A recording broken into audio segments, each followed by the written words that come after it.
in order to wrap up everything, I would like to give the floor to all panelists for 2-3 minutes.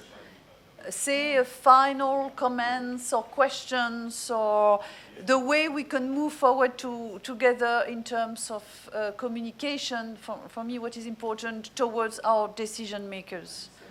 So I would be very interesting to hear you. And please, if you could stay silent for the rest of the session, that would be great. I start with Jeffrey. Let's do.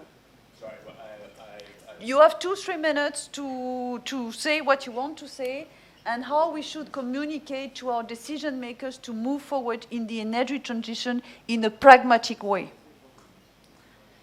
Yeah, to me, the essential issue is what kind of role governments are going to play in energy transition, because I think that what we've heard in all of this discussion, whether it be in terms of having some sort of positive impact in terms of providing, helping to fill the gap in investment that's required, helping to deal with the question of upgrading smart grids, helping to allow the development of critical minerals such as copper for transition.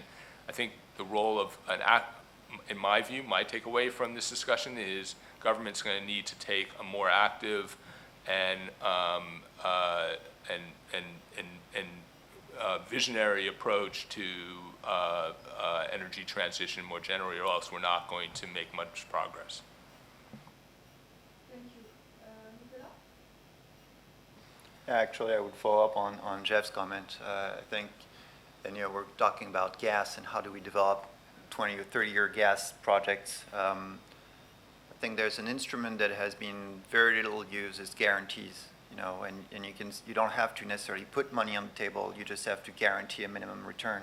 And if at some point you say, okay, I've substituted coal through gas, and it worked on the trajectory, and at some point I need to substitute gas with something else, as long as the investor is not, does not find itself in a situation, well, government can step up, but that's probably in a 15-year time. So from a government perspective, it's completely palatable. You're not putting money down the table. You're just providing a guarantee. And I think that could be the kind of mechanisms that we could think of. And then the second element is to say, I really do think we need to work better on integration of externalities. And I think and here it would be a call on economists, it would be a call on everyone, but I think we're doing a very, very poor job in reforming the capital asset pricing model. Thank you, Nicolas. Tomás. Yeah, two things just to end on my participation, let's say, on behalf of Argentina. I think that the Argentine people learned that government spending must be reasonable. We learned the hard way that populism brings poverty. And that entails going to the energy, discussion that, for example, energy cannot be for free, and that is not a right, to have secure energy. And second,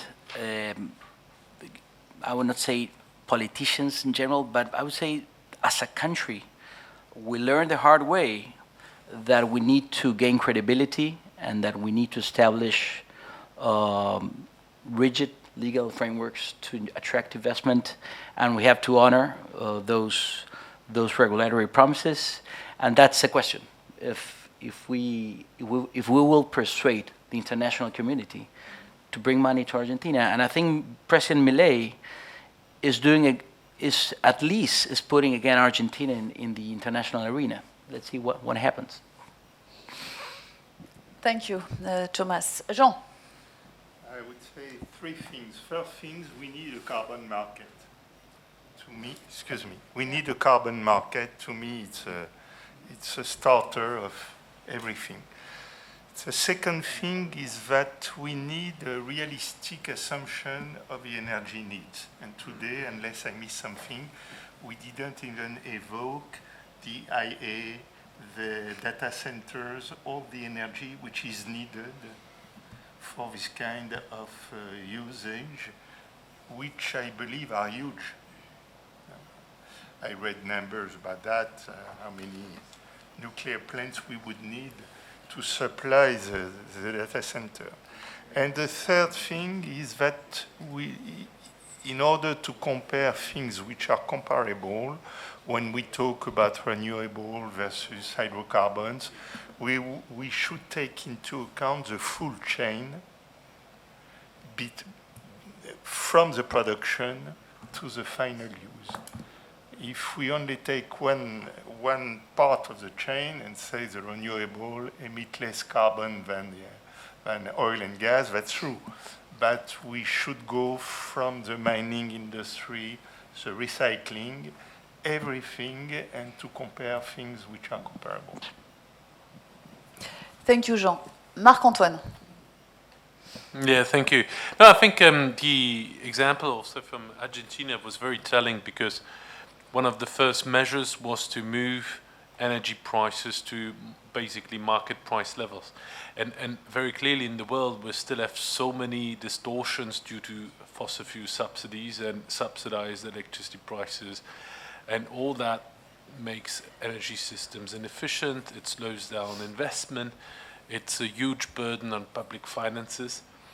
And of course, it maintains coal in many ways. And so the way forward, and that might be an interesting thing to follow. So Tesla told the Indonesians that they won't build a $5 billion automotive plant in Indonesia because there's too much coal in the system. And let's see next year if they go to Argentina and build that one in Argentina. And that will be a good reward for sounder energy policy. Thank you, Marc-Antoine.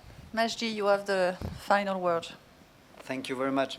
No, I would say we have to tell to the people the truth, to say things. I mean, we're trying always to explain that we cannot do the transition in 1 day, 1 year, 2 years. It takes time. And this message, maybe not everywhere, but it's not really understood. It takes time. It is not going to be the same transition for everyone. We don't have the same needs. We don't have the same priority. When we look the global south, when we look Africa, when we look other countries, we don't have the same priorities, and still we are the same planet. So we have to work together. So tell the truth, say that it's going to take time, say that it's going to take money, and somehow put the people in front of their contradictions. So because people want renewables, but they want them cheap. They don't want to see them. They don't want them in their backyard. And so we have to say that it is going to be costly. It's going we're going to need oil and gas for some time. And like we said, it is not going to happen quickly. Thank you very much. So it's exactly 7 p.m. I really would like to, to thank you very much. I think the discussion was very interesting. Of course, we need to follow up on what has been said. And really, thank you very much. Have a nice evening. Thank you so much. And thank you.